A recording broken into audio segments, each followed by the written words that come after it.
আজ বানালাম দই আলু, আর এটা এতটাই টেস্টি হয়, না বানালে জানতেই পারবে না।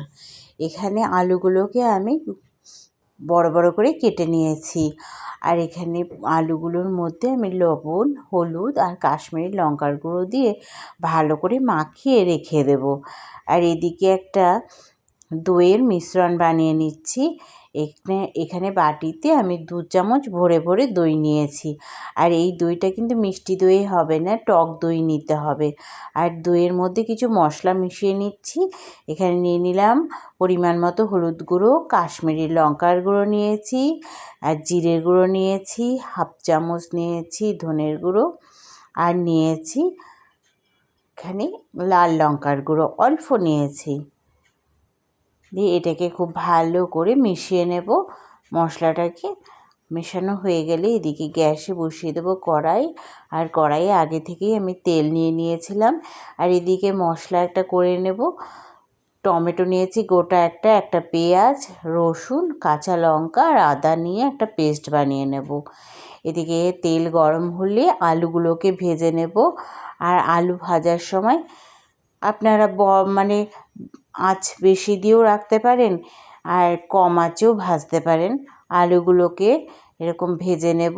আর আলুগুলোকে দেখো, হলুদ আর লঙ্কার গুঁড়ো দেওয়ার কারণে আলুগুলো দেখতেও যতটা সুন্দর হয়েছে, আর খেতেও ততটা কিন্তু টেস্ট হবে। এবার ওই তেলেই দিয়ে দিলাম গোটা জিরে, শুকনো লঙ্কা, আর ফোড়ন থেকে একটা খুব মিষ্টি গন্ধ বেরিয়ে আসলে বেটে রাখা মশলা দিয়ে দেবো।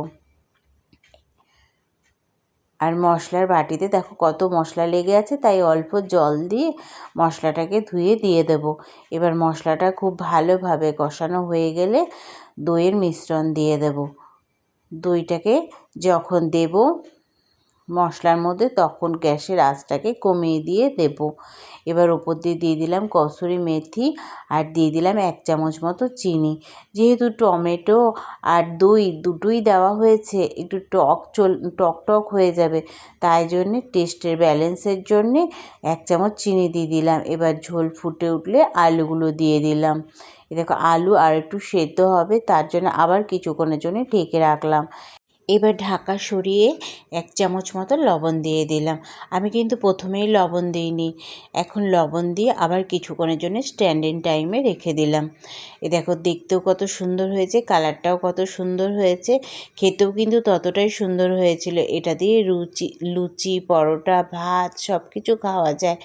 আর তোমরাও বাড়িতে বানিয়ে নিও, আর কমেন্টে জানিও কেমন হয়েছিল খেতে। আজকের মতো টাটা বন্ধুরা, আর ভিডিও ভালো লাগলে আমার চ্যানেলটাকে সাবস্ক্রাইব করে দিও।